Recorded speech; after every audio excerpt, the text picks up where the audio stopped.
to Atrial's Havoc Den. I'm William, and today we're going to be interviewing our man behind the kit, old Christopher Topher Weekly. How's it going? What's up? How are you feeling? I mean, You just I got had your the teeth wisdom pulled. teeth. Yeah, I had the wisdom teeth out last Thursday. So I'm still a little sore, but you know, it is what it is. It needed to be done. Yeah, I'm sorry, bud. Maybe I'll I need to post that picture that you sent me with your dude. You are all chipmunked up. Yeah, I look like I got stung in the face by 400 bees. Well, man, let's go ahead and get into it with the first question I really ask everybody. Who are your most influential bands, influential artists, just people that have impacted your musical, career per se? Or just your headspace, man. period.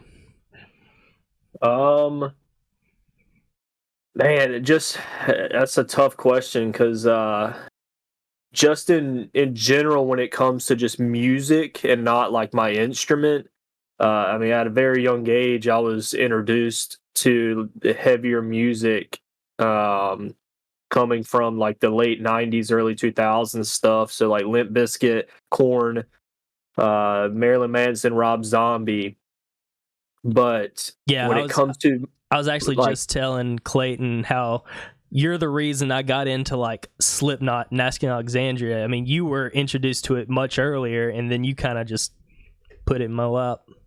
yeah, I mean, that was like at a very young age when I got introduced to that stuff. And I can remember, at the time I wasn't even thinking about it, but looking back, I mean, I understand why I was so drawn to playing drums. But I can remember going into a music store and seeing some red and black drumsticks. I just thought they looked cool, and I got them, and I always sit on the floor and beat around on the floor to the songs and stuff that I was listening to.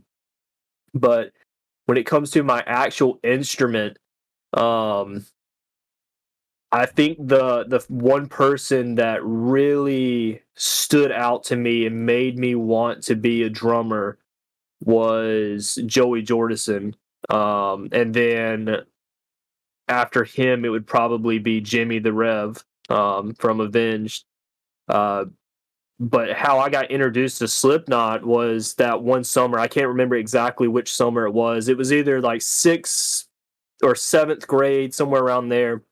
We had just gotten the computer in the house. It was like a big deal. I could finally, I had YouTube at my fingertips, and I know. it was like that summer or something. I was home by myself. It was a weekend. I don't remember what it was. I was home by myself, and I woke up at the butt crack of dawn, 1 o'clock in the afternoon, and I went and like cut on the TV, MTV2, like Robin Big and all that stuff was on. But I went and used the bathroom, and I come walking back out, and MTV was doing like this music countdown, and it was like I caught it just in time to see the number one song, and I'm sitting there listening to it, and I'm like, who is this? Like, oh my God. And, it's no big deal, no big band, just Slipknot was the number one artist of the week or the month or year, whatever it was. But it was Psychosocial. And I just like jaw dropped. Like, I was like, oh my God, like, what is this? Yeah. So I immediately run to the computer room.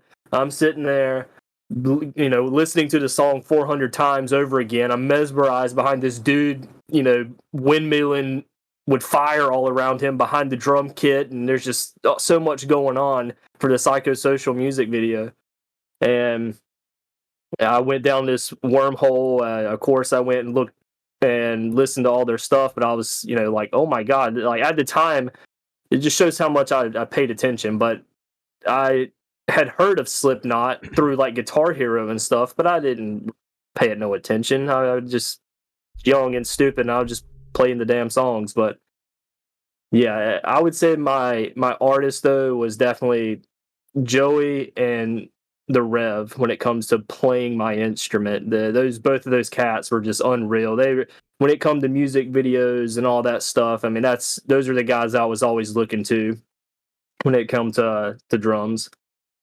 Man, it's kind of funny you mentioned like that computer and everything in your family's computer room at the time. That's where I really discovered metal too, and it's from you showing me. And the first thing you showed me back then was I said this in my last one with Clayton. I'm pretty sure it was Before I Forget or something like that on YouTube, and Duality. And I remember being scared of them a little bit.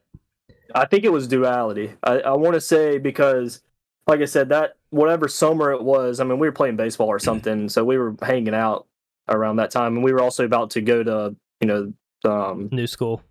Yeah, the new school.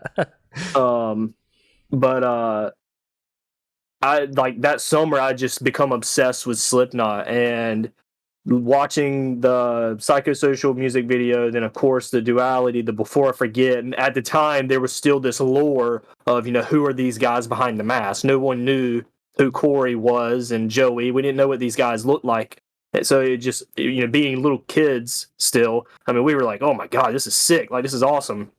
But yes, It was a little intimidating and scary at the time. And these guys had these crazy masks, especially looking at the Volume 3 stuff. Like, oh my god. Yeah, dude, it was a little scary, but we found them at the perfect time. Oh yeah, because absolutely. That's whenever All Hope Is Gone hadn't been released yet, but Psychosocial had just came out as their first single off of that album. Yep. And so they're still riding the wave of the Volume 3 stuff. Exactly. And Guitar Hero 3 introduced that to me. I remember loving Before I Forget on Guitar Hero 3.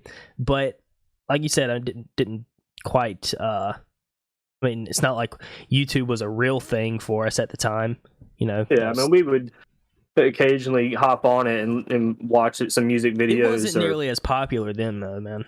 Oh no, I mean, it wasn't MySpace until was still the thing then. Yeah, MySpace was still really popular, but I wouldn't say that YouTube, for us at least, I mean, it didn't really pop off until we got into like 8th, 9th grade, somewhere around there.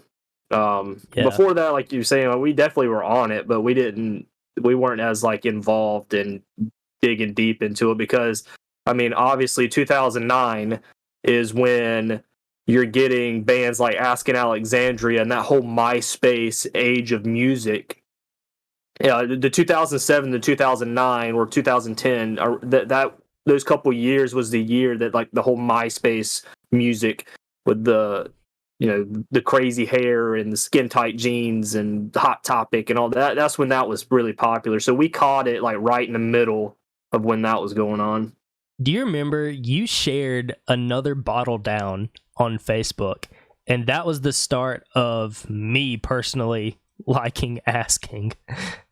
Yeah, that was crazy. I remember watching the A Prophecy video on YouTube, and I fell in love with that song, but their second album was on the verge of coming out, Reckless and Relentless, and I was like, balls deep into that stuff. At the time I was listening to deathcore, being super edgy and whatnot, and Carnifex and Chelsea Grin and all them cats, and amongst all of that noise was Asking Alexandria and Black Veil Brides and all of them guys, and I can remember wasn't Another Bottle Down, was that their single? I do not know. It may have been, but I remember you shared that. That's just the song that you listened to and shared on Facebook, and I listened to it, and my mind was just like, well, what is this? Now it's not even close to being one of my top favorite songs by them, but then... But at the time, it was cool. Yeah, I mean, I still like the song, but yeah, that was who knows what was going through my head. Looking back at the way I used to spell, hell, I still can't spell. But just the stuff. You're a teacher now, dude. Yeah, and I still can't spell. But if you enjoyed this, go check out Atrial's Havoc Den on Spotify for the full podcast.